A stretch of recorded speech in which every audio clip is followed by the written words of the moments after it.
No se asuste con lo que oiga a continuación.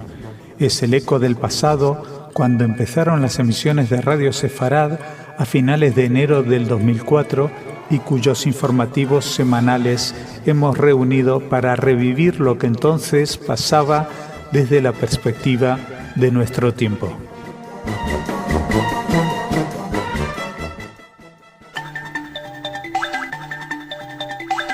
En Radio Sefarad, noticias.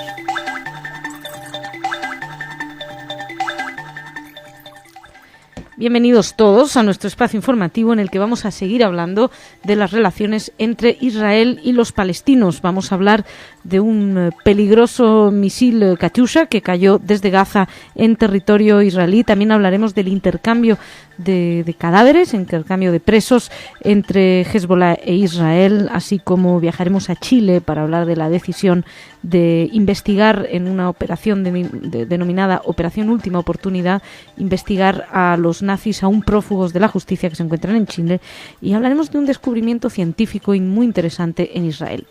Les empiezo hablando de la actualidad, la actualidad que nos ocupa diariamente, que es en este caso que terroristas del Frente Popular para la Liberación de Palestina, Comando General, cuyo líder es Ahmed Jibril, se atribuyeron ayer el disparo de un cohete del tipo Grad o Katyusha desde Gaza contra la ciudad israelí de Ashkelon. El alcalde de Ashkelon reveló que el cohete, con una ojiva explosiva mayor que la de los cohetes Al-Qassam, en poder de hasta ahora los grupos terroristas islámicos de esa zona, cayó a 10 metros de una residencia en construcción en el barrio de Barnea, al norte de Ashkelon. El Frente Popular para la Liberación de Palestina, Comando General, reivindicó el ataque por medio de un comunicado por fax a las agencias de noticias palestinas en Gaza. Varios expertos militares opinaban ayer que el Katyusha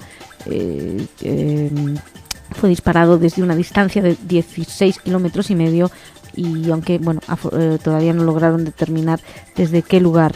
Yihad Islámica, por su parte, disparó 2 proyectiles de mortero, 2 de sus cohetes Qassam, los conocidos como cohetes artesanales, con un alcance máximo de 10 kilómetros hasta el momento. Pero bueno, les recomendamos que escuchen nuestro Desde Israel, que emitimos en el día de hoy, donde nuestro corresponsal analiza con más detenimiento la situación.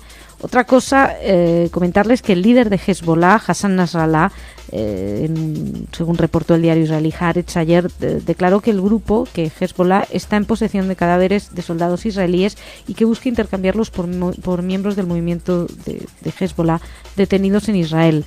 En una entrevista con la televisión libanesa, Nasrallah no precisaba de qué soldados se trata, pero dio a entender que los cuerpos serían los de Ehud Golbasser y Eldad Regev, cuyo secuestro por parte de Hezbollah en territorio israelí desató la contienda entre Israel y Hezbollah en territorio libanés en el 2006.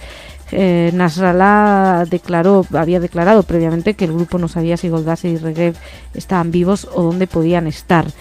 Dijo que los cuerpos fueron hallados en el sur del Líbano, acusó a Israel de frenar las negociaciones sobre un intercambio de prisioneros que involucraría al resto de los soldados. Así están las cosas a nivel político y en Israel, en Oriente Medio, pero vamos a viajar a Chile para contarles que el Senado acordó, con el voto unánime de los parlamentarios presentes en la sala, adherir a la campaña denominada Operación Última Oportunidad, que entre otros objetivos tiene el de encontrar a criminales nazis que aún prófugos de la justicia en Chile y en América Latina. La Cámara Alta hizo un llamado a los chilenos a entregar la información que puedan poseer y que permita la captura de criminales nazis si estos aún viven en Chile. El proyecto de acuerdo fue presentado con los senadores Jaime Naranjo y Pedro Muñoz, que en lo fundamental dispone que la Cámara Alta se haga parte de la campaña impulsada por el Centro de Estudios Simón Wiesenthal.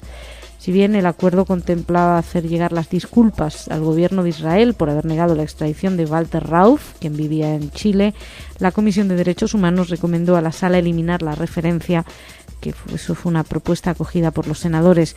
Según los autores de la iniciativa, no es posible obviar que Chile tiene una deuda moral con quienes sufrieron el Holocausto, ya que en 1963 la Corte Suprema chilena se negó a extraditar a Rauf, como les decía, que fue uno de los creadores del sistema de exterminio con camiones de gas, que fue además acusado de la muerte de 500.000 de personas en Auschwitz.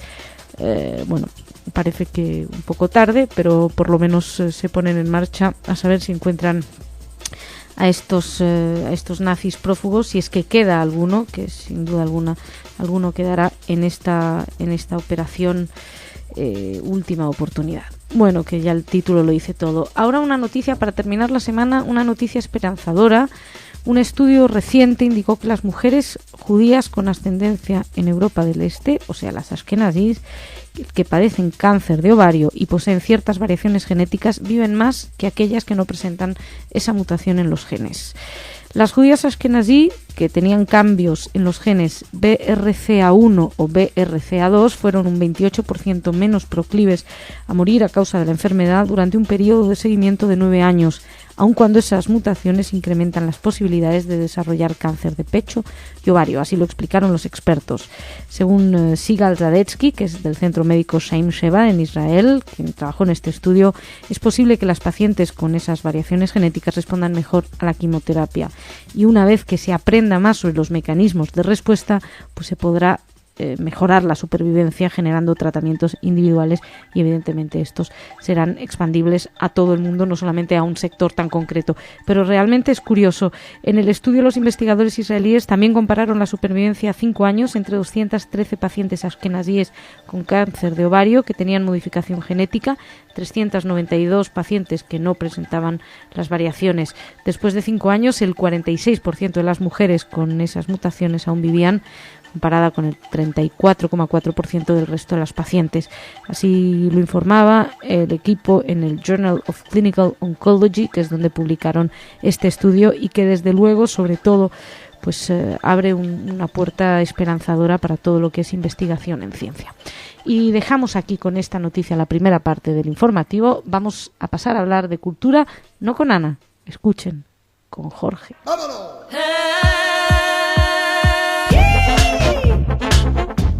Jorge, es un placer recuperarte durante estos días que te vas a ocupar tú de las noticias culturales. ¿Qué vamos a hacer? Yo ya me estaba de vacaciones y te hemos llamado. Y me han llamado, que otros también tienen que tomarse vacaciones. Así que he traído algunas noticias del mundo de la cultura. Algunas que han trascendido el mundo judío que a nosotros nos interesa, porque han sido publicadas incluso en El País. Mira, esta noticia la habíamos leído. ¿Es algo que habla mal de los israelíes? No, justamente no. Mira, es una serie de televisión árabe que triunfa en el horario principal, en el prime time israelí. Esto ya lleva unas cuantas semanas, pero ha sido todo un éxito porque es una comedia, ¿no? Típica de televisión, pero que se emite en árabe, en un canal en árabe dirigido a la minoría árabe israelí. Y es una comedia de situación, pero ya en su programa de estreno fue el tercer programa más visto de ese día y estaba entre los 10 más vistos de la semana y se mantiene en ese ranking de éxito. Es una obra, como digo, que se llama Arab Work en inglés, Avodah Arabit. Avodah Arabit, o trabajo de árabes, es una expresión en hebreo que se utiliza para un trabajo, una chapuza. Un trabajo mal hecho, una chapuza, se los llama trabajo de árabes o Avodah Arabit. Y en este caso, el protagonista es Amjad, un periodista de un diario hebreo que trata de distanciarse de sus raíces árabes, que considera subdesarrolladas, y acercarse a la identidad israelí, una cultura que considera moderna y superior. Y hay otros personajes interesantes, por ejemplo los padres de Amjad, que son muy tradicionalistas, su mujer, que es escéptica, un fotógrafo judío que trabaja con él, que se llama Meir, y una feminista árabe que se llama Amal. Bueno, esto ha sido bastante criticado incluso dentro de Israel. Al productor y al guionista, que se llama Saed Kashua, que solo tiene 32 años, dice que promociona los estereotipos de esta minoría en Israel. Lo que pasa que en el caso de por estar escrito por un propio árabe israelí, pues digamos que no ha sido acusado de racista, sino seguramente hubiera despertado muchas críticas más. Claro, hombre, pero les debe dar bronca, ¿no? Esto de que además encima sea un propio árabe israelí quien Bueno, el tema parece que la serie es muy divertida. Yo supongo que será como todas estas series que hay incluso en la televisión española, que cuando redundan en estereotipos, bueno, hizo seguramente daña o va contra algunas minorías, pero en el fondo tiene mucho éxito y nadie se lo plantea más allá. Mucho más allá. Y otra noticia de Israel es que por fin, podemos decir que 13 años después de su muerte, una calle en Israel, concretamente en la ciudad de Herzliya, va a llevar el nombre de Yeshayahu Leibovich. Él fue un sabio filósofo, teólogo, una persona que tenía, no sé, como 30 doctorados en ciencias, en química, en física, en teología. Lo que pasa es que fue un personaje muy controvertido porque ya en la Guerra de los 6 días, cuando vio que no se iban a devolver los territorios, acusó al gobierno israelí de tener actitudes nazis, y esa palabra despertó los recelos y le fue concedido un premio muy importante al que el propio Rabin se negó a asistir para entregárselo. Bueno, pero bueno, después de todo esto, la alcaldesa de Herzliya dijo: nosotros no estamos para hacer políticas, solo nos ocupamos de analizar si corresponde eternizarlo. Esa es la comisión que otorga el título de las calles. Pues la frase no fue muy afortunada. Yeshayahu Leibovich está en el callejero de Israel. Ahora nos vamos a Chile el día 9, la semana que viene. Hay una conferencia de Mario Schneider en Santiago de Chile. Se llama Israel, crisis, conflictos y pacificación en las relaciones con sus vecinos. Digamos que Mario Schneider es académico del Departamento de Ciencias Políticas de la Universidad Hebrea de Jerusalén. Se presenta, como digo, el día miércoles 9 de enero, de 11 a 1 del mediodía en la Universidad Alberto Hurtado, en la Casa Central de la Universidad. Y estará presentado por Ana María Tapia, que es directora del Centro de Estudios Judaicos de la Universidad de Chile, y Fabián Presaco, director del Departamento de Ciencia Política y Relaciones Internacionales de la Universidad Alberto Hurtado. Y vamos a finalizar avanzando una programación del jueves 10 en Madrid. Es auspiciado por Casa Sefarad Israel y Hebraica Ediciones. Se presenta el libro de José Antonio Fernández López, La mirada insatisfecha. Hace unas semanas estuvimos en la presentación de ese libro, también en un espacio en Madrid, pero en este caso se va a hacer con más énfasis. Este autor es nacido en Águilas, en Murcia, en el 68, ejerce como profesor de filosofía en bachillerato, y su tesis doctoral analizó el problema de la identidad en la literatura judía contemporánea. Repetimos, esto será en el Centro Cultural Quinta del Berro, en el Parque Fuente del Berro, a las 7:30 de la tarde, el jueves 10. El centro está en la calle Enrique del Monte 1 de Madrid, cerca del Metro Donel. Así que estarán las noticias que os iba a avanzar para este fin de semana. Primer fin de semana del 2008, y esperemos que les hayan interesado, que acudan, que vayan y que los Reyes nos traigan muchas más propuestas culturales para el 2008. Los Reyes, sean magos o no magos, sean culturales, judíos, cristianos de Oriente y de Occidente. Bueno, que haya noticias culturales, a ser posible más que las mías, más que las políticas. Jorge, muchísimas gracias. Pues nada, aquí encantado de volver a tu redil. Aquí te espero la semana que viene, Aquí no te también. escapes. Shabbat Shalom, muchas Shabbat gracias Shalom. a ustedes también por su atención. Buen fin de semana, Shabbat Shalom.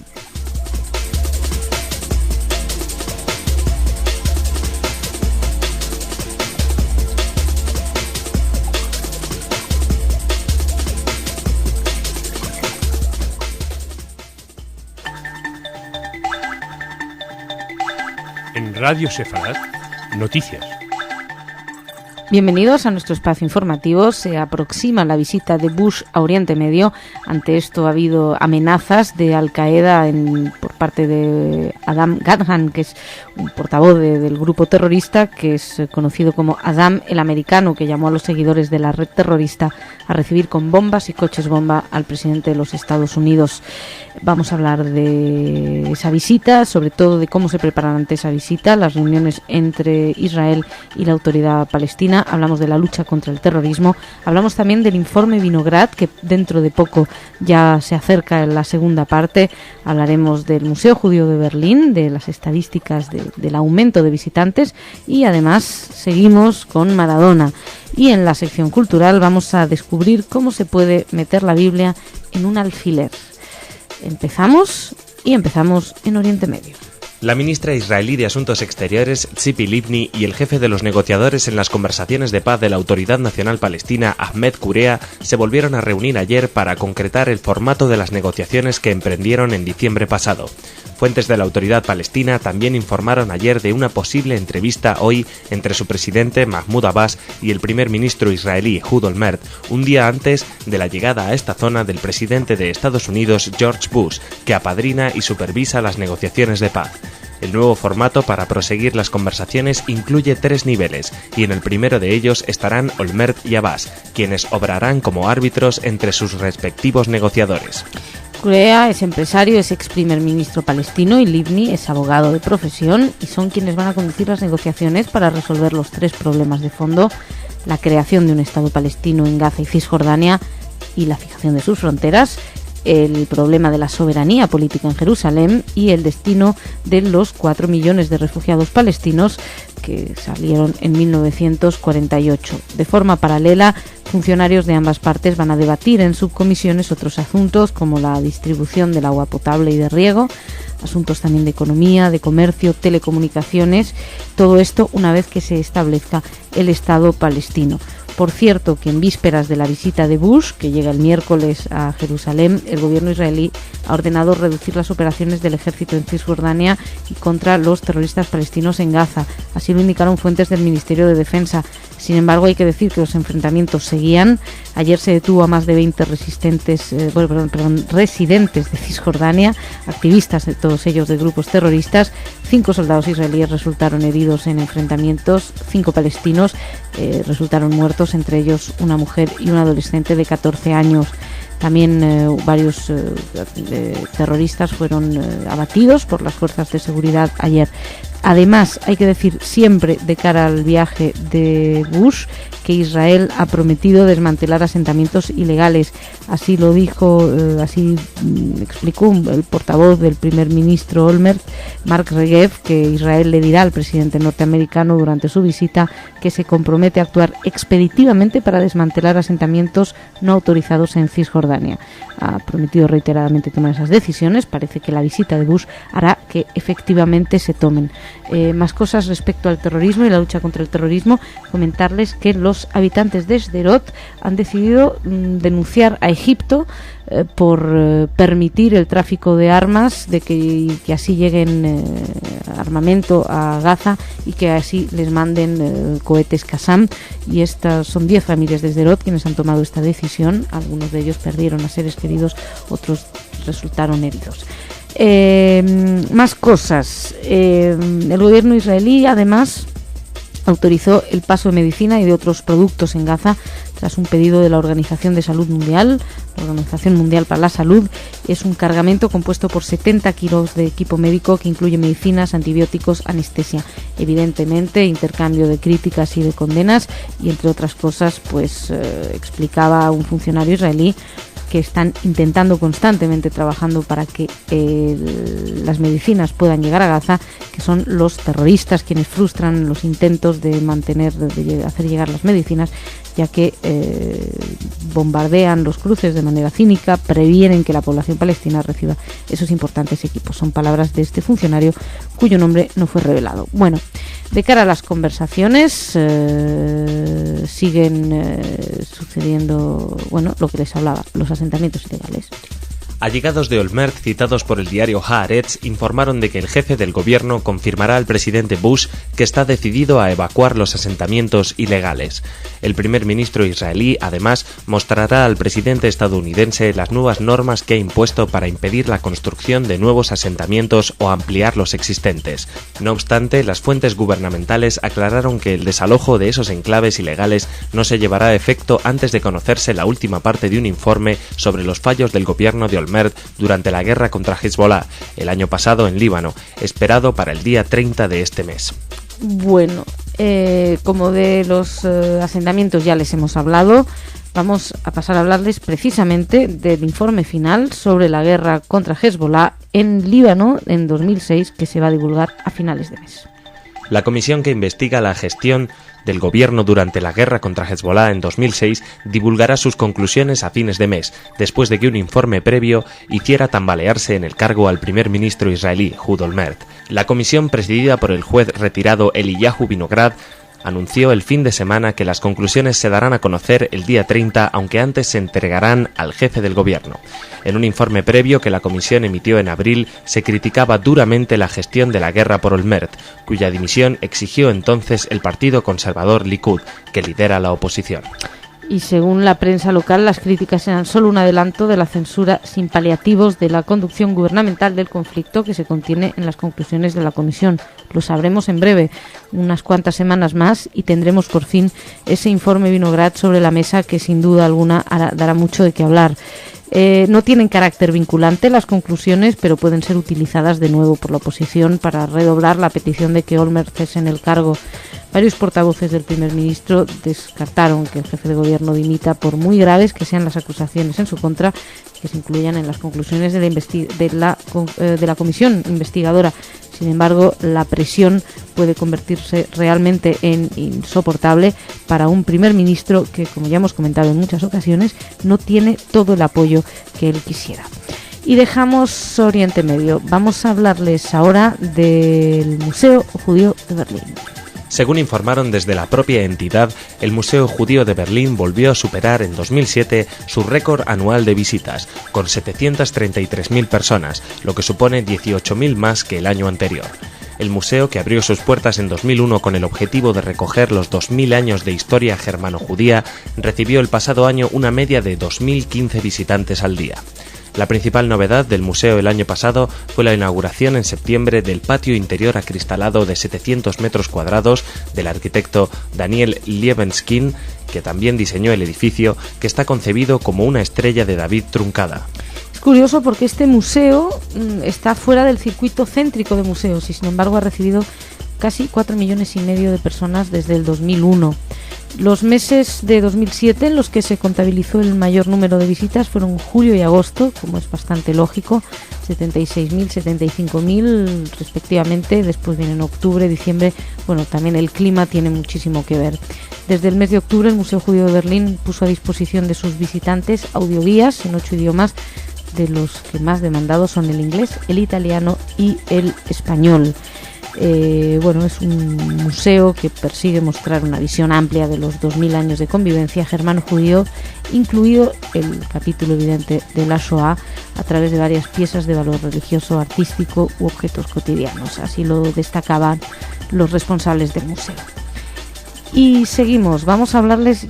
les hablamos muy a menudo de Maradona últimamente por estas declaraciones que hace. Tal vez lo suyo sería ignorarlo, pero bueno, lo cierto es que es noticia y de él seguimos hablando. Después de que el exfutbolista elogiara al presidente de Irán, Mahmoud Ahmadinejad, el líder de la delegación de asociaciones israelitas argentinas, Aldo Doncic, invitó a Diego Armando Maradona a visitar el Museo del Holocausto de Buenos Aires para que conozca los crímenes del nazismo. En un comunicado difundido el fin de semana por Daya, Doncic sostuvo que no hay problemas con que Maradona apoye al pueblo iraní, porque los judíos no están en contra de los iraníes. Sin embargo, prosigue con una invitación a que el exfutbolista los acompañe al Museo del Holocausto de Buenos Aires, ya que siempre estuvo conectado con la comunidad judía.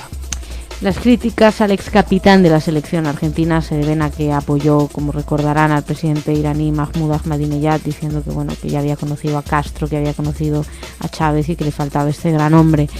Gran hombre no lo dijo exactamente, pero se supone que era lo que se entendía de sus palabras.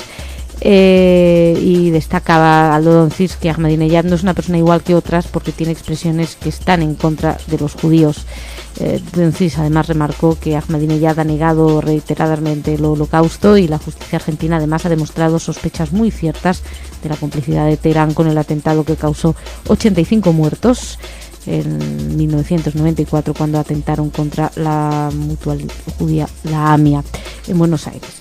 Suponemos que este culebrón de Maradona no ha terminado, así que muy probablemente volvamos a hablar de él. Dejamos por ahora esta primera parte del informativo y nos vamos a hablar de cultura con Jorge.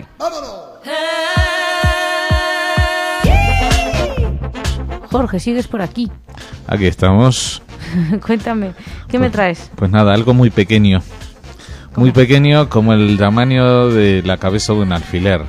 En medio milímetro cuadrado, pues han logrado escribir todo el Antiguo Testamento. Las 308.428 palabras de que consta. Esto lo han logrado investigadores del Technion, que es el Instituto de Tecnología de Israel, y no por una razón religiosa, simplemente era una forma de interesar por la nanotecnología a los jóvenes. Entonces, a diferencia de otros experimentos que hacen con nanotecnología, que tratan de construir micromáquinas o nanomáquinas o nanorobots o tal, pues aquí lo que han hecho es disparar estos pequeños iones de silicona y oro para ir dibujando sobre la superficie las letras reales. Y entonces, como esto evidentemente pues muy poca gente puede apreciarlo, ahora mismo están trabajando en una ampliación de Entonces, ¿para qué lo han hecho? No lo puedo entender. Para demostrar hasta dónde llega hoy en día la nanotecnología, el grado de precisión y de reducción que se puede trabajar. Y entonces, creo que pueden encontrar utilidades bastante más interesantes que esto, ¿no? Pero mira, lo estamos leyendo en la noticia. Seguramente si hubieran escrito otra cosa, pues seguramente no. Pues esta pequeña mini libro que va a entrar en el libro Guinness, no es libro Guinness de los récords, porque es 50 veces más pequeño que el... Pero no está bien, porque no se puede leer, no sirve de nada. Sí, se puede leer, porque lo van a hacer una ampliación de 7 por 7 metros. ¿Qué? Es absurdo esto. Y en esta ampliación de 7 por 7 metros, las letras van a tener un tamaño de 3 milímetros que se podrán leer. Bueno, algunos... No, van a estar en una pared del mismo instituto del Technion. Todo en una pared. Y va a ocupar una tremenda pared de 7 metros de alto por 7 metros de ancho. Va a aparecer la foto ampliada de este... Para mí es muy lúdico todo esto. Bueno, pues ya, esto es una variante más. Iré a leer la Torah ahí al Technion.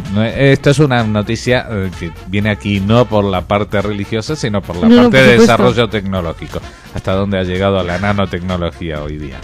Y ahora vamos al otro punto, al justamente súper espiritual de la Kabbalah, donde el mundo del microcosmos y el macrocosmos están entrelazados.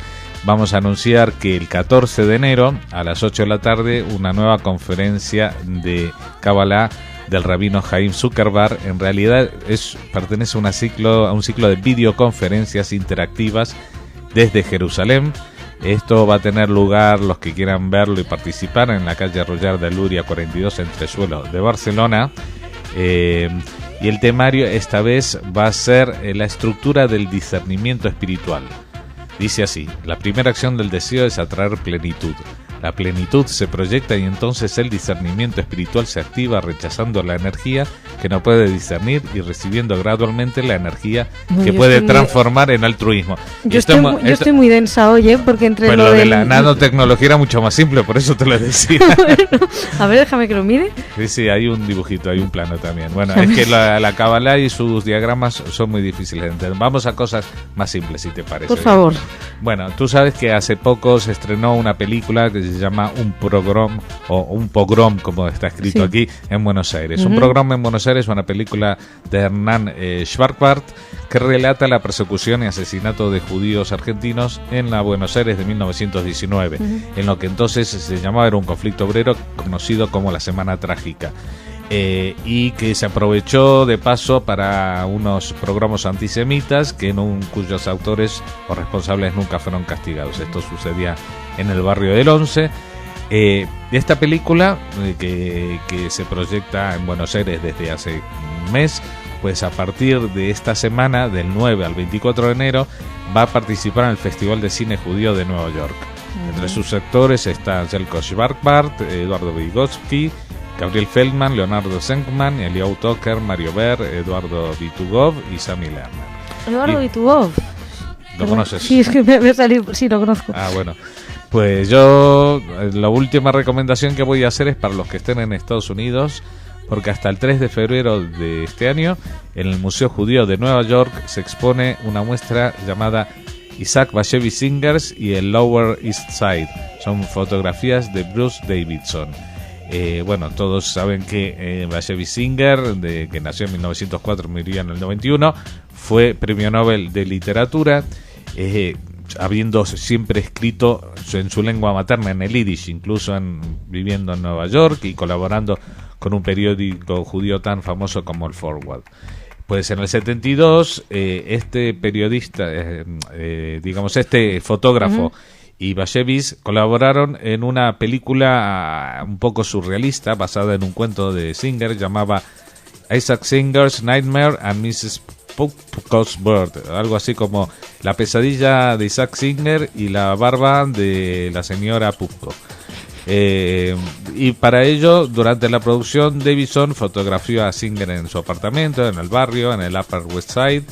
Al año siguiente, él completó su trabajo con tomas en blanco y negro del Lower East Side, que llamó The Garden Cafeteria, y ahora lo ha presentado todo junto a otras fotografías, digamos, de esta época de los 70-80 sobre los judíos de Nueva York, y esto se expone en el Museo Judío hasta el 3 de febrero. Pues rapidito a Nueva York. Pues muy bien, pues muchas gracias. Pues de lo micro a lo macro. De lo micro a lo macro, y espero poder seguirte mejor mañana, Jorge. Pues a ver si me sigues. A ver si te sigo. Muchas gracias a ustedes por su atención. Ya saben que mañana los esperamos aquí.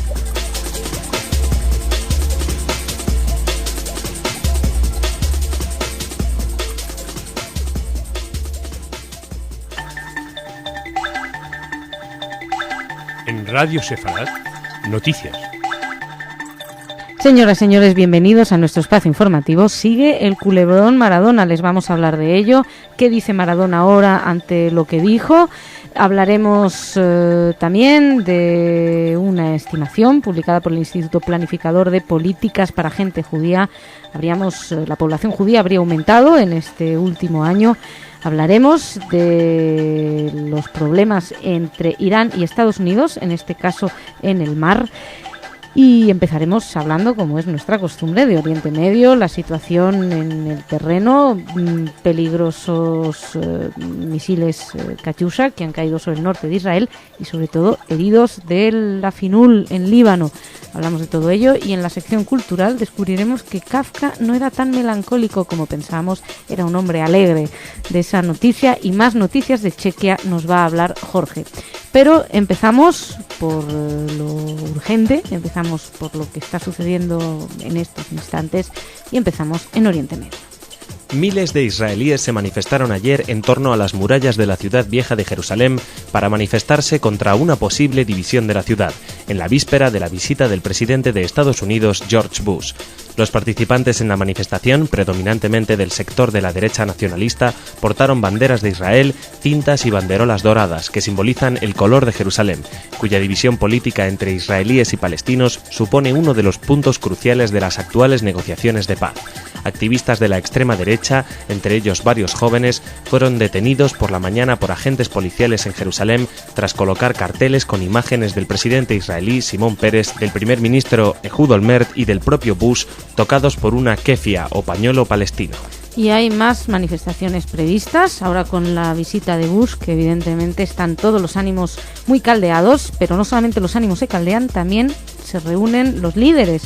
De hecho, el primer ministro israelí y el presidente palestino, Mahmoud Abbas, acordaron el martes celebrar negociaciones de paz para resolver las importantes diferencias acerca de la construcción de asentamientos judíos cerca de Jerusalén.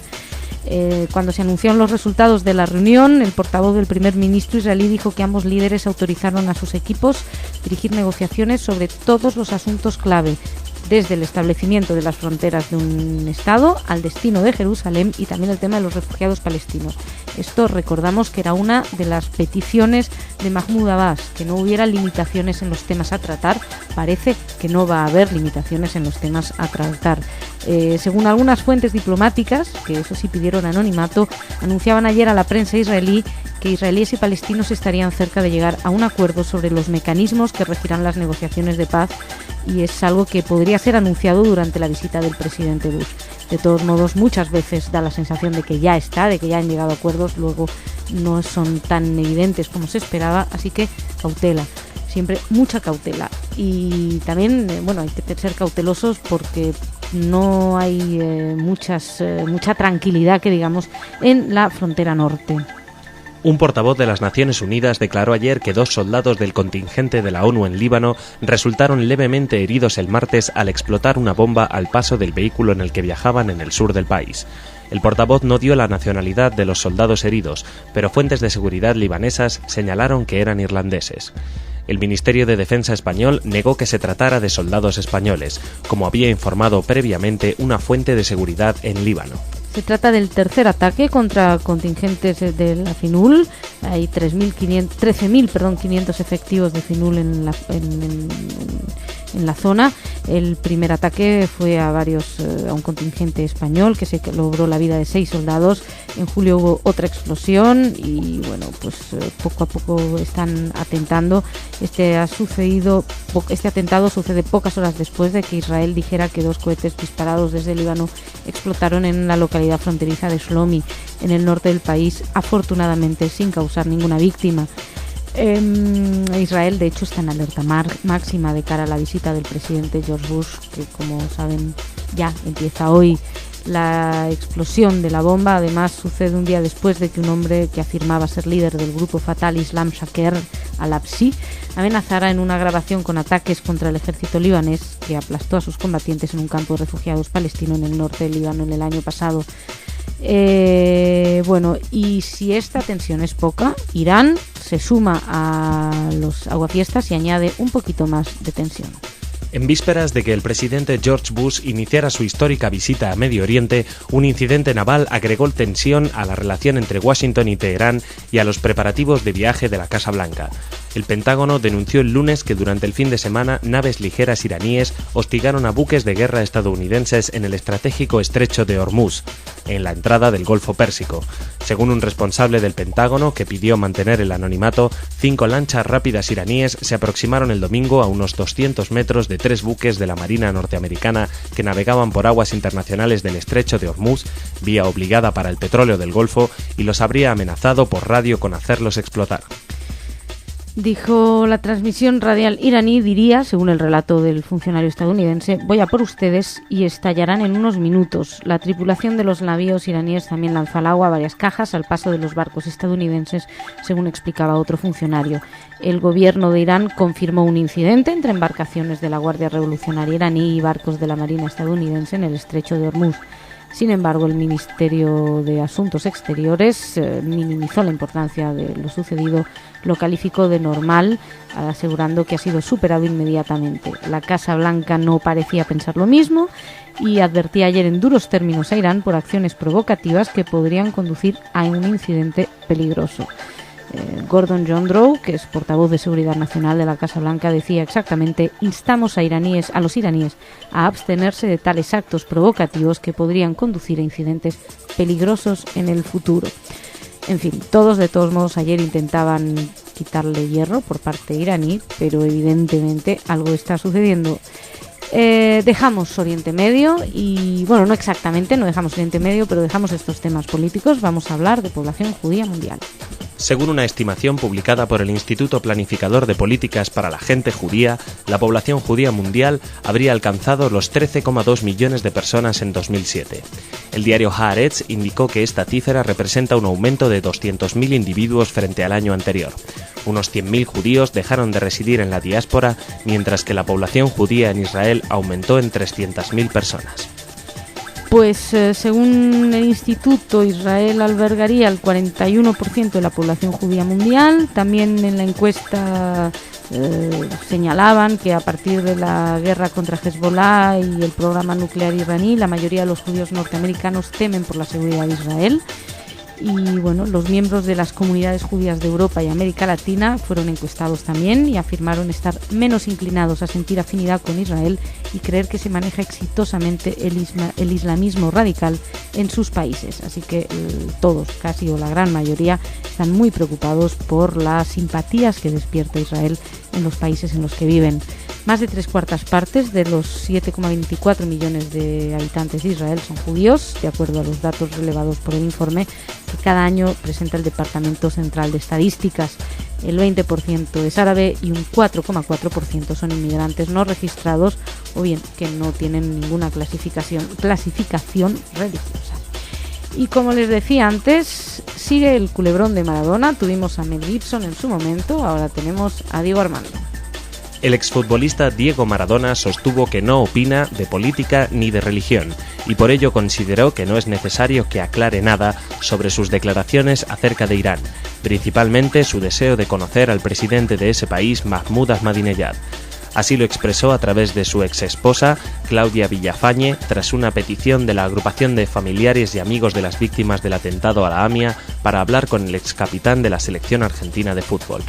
Maradona aseguró respetar a todo el mundo y además recordó que estuvo en el Muro de las Lamentaciones y que visitó Jerusalén. Y se ve que por eso ya no hay nada que reprocharle.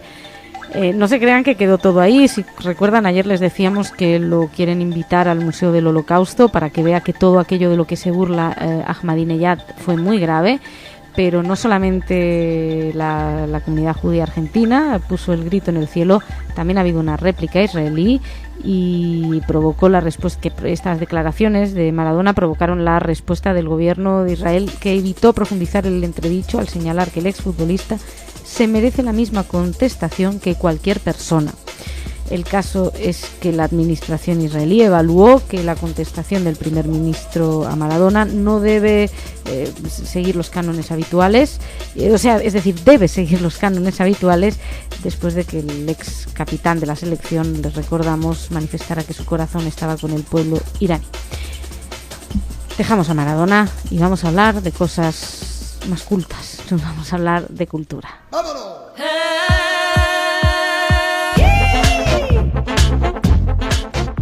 Bienvenido a nuestro espacio cultural, Jorge. Hola, ¿qué tal, Masha? Muy bien, cuéntame, ¿qué me traes? Hoy cosas muy chicas. Vamos a empezar con dos noticias relacionadas con este país, con la República Checa. El primero... Qué difícil es no decir Checoslovaquia, ¿no? Sí, hay que pensarlo. Chequia. Sí, a mí lo que no me gusta es lo de la República Checa, porque siempre hay que ponerle el apelativo si es república o monarquía, a mí me da igual, es que se llama Chequia. Pero Chequia suena raro. Chequia, no, a mí me suena muy bien, bueno, a mí me gusta. Porque la gente siempre decía de la gente que eran checos, no checoslovacos, que era muy largo. Bueno, vamos al grano. Hay una escritora italiana que se llama Patricia Runfola y acaba de editar en Argentina un libro que se llama Praga en tiempos de Kafka. Y bueno, habla de Kafka, es una revisión de la figura de este autor, pero a diferencia de lo que en general la imagen que se tiene de que era un hombre melancólico y atormentado por la figura de su padre, de la que tanto se ha hablado en las críticas y en las biografías. Bueno, y basta leer su carta al padre. Bueno, ya, pero por otra parte ella dice que en su biografía real Kafka era un hombre alegre y vital, que jugaba al tenis, que tenía muchos amigos y que soñaba contemplando su ciudad mientras atravesaba el puente Carlos rumbo al castillo, el castillo famoso que luego ponía en sus novelas tan oscuras. Pero bueno, esto es una variante de las biografías que al uso sobre Kafka, y quizás pues nos pueda arrojar luz también sobre la forma de interpretar o leer sus cuentos, que uno siempre los lee desde la oscuridad de la mente. Con mucho entusiasmo leerlo es muy difícil. Pues leerlo con entusiasmo sí, pero con una cucaracha iluminada. Sí, no sé. Mira que a mí me gusta muchísimo Kafka. Pues no sé, habrá que leer el libro y ver qué efecto tiene. Mira, buena excusa para releer todo Kafka con otro punto de vista. Bueno. Voy a matar de risa con la metamorfosis. Y mira, y esta noticia que salió publicada hoy en Radio Praga hay un ballet de una compañía de danza contemporánea que se llama Ballet Praga Junior. Sabes que Praga se escribe con H, Praga está escrito, pero es Praga. Una lección de pragués, de checo. Y bueno, en el Festival de Danza Contemporánea, que llaman Semanas Internacionales de Baile, que se inauguró este 3 de enero, pues se está poniendo en escena una coreografía que se llama, una obra que se llama Violeta. Y esta obra, Violeta, el coreógrafo es un español, que se llama Ramón Olier. Ah, Ramón Olier, sí. Pues él viajó a Praga para participar en el estreno de esta obra que la ha hecho la coreografía y que narra la historia de una niña judía que vivió el Holocausto. Y Ramón Olier dice sobre el tema que tiene una parte muy dramática, pero a la vez es una obra poética. Es una manera de decir que no puede pasar algo como lo que pasó y sobre todo es un homenaje muy íntimo a Violeta. Cuenta la historia de Violeta, su relación con su hermana y su manera de sobrevivir dentro de esta desgracia tan grande que fue el Holocausto. Ella era una niña que durante ese tiempo, viviendo en el campo de concentración, tenía también sus momentos de dulzura y de buscarse su libertad. Un poco como la vida es así y tiene que seguir, pero no nos tenemos que olvidar. Esas son las palabras de Olier con respecto al estreno en Praga de su obra. Y ahora vamos a otras latitudes. Todos conocemos a Daniel Radcliffe, aunque no sepamos quién es. No personalmente, pero todos sabemos quién es el intérprete de Harry Potter, que ya nos ha dado tantas ediciones, y una de sus principales características, sin duda, son sus gafas. Pues este actor de Harry Potter, pero el actor también las usa. Ah, también lleva. Sí. El actor, cuya madre es judía, entregó las gafas, las primeras gafas que usó de niño, para un homenaje que se está preparando para el Día Nacional del Holocausto, el 27 de enero, en el Ayuntamiento de Liverpool, en Inglaterra.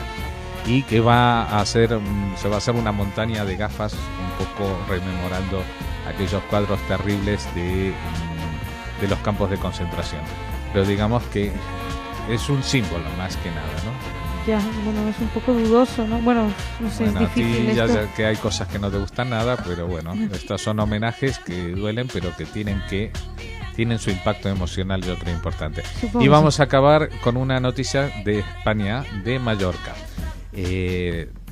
Habrás oído hablar de los chuetas de Mallorca. Hombre, Los chuetas eran una familia. en Radio Sefarad hay muchos programas que hablan de ello. Exacto. Bueno, pues los chuetas, como todos saben, han sido unos criptos judíos, que la Inquisición los perseguía, etcétera, etcétera. Pero ahora el editor Miquel Font ha sacado un libro que es no es una novela y es un ensayo, es más bien una monografía que se llama La fe vençuda, jueus, conversos y chuetes a Mallorca. O sea, la fe vencida, judíos, conversos y chuetas en Mallorca.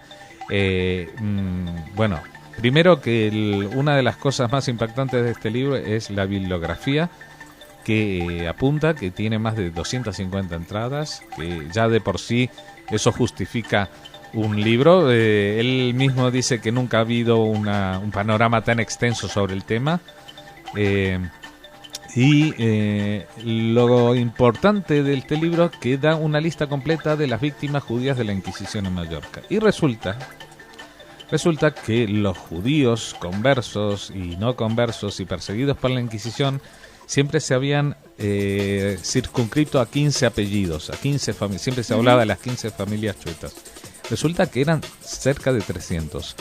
Pero, pero en el siglo XVIII, determinadas familias de conversos que ya logran escalar en el escalafón social, pues hacen que se eliminen de la lista sus apellidos para no quedar como mal y claro, como cristianos nuevos. Y entonces la lista de las 15 familias es mucho más extensa, son 20 veces más.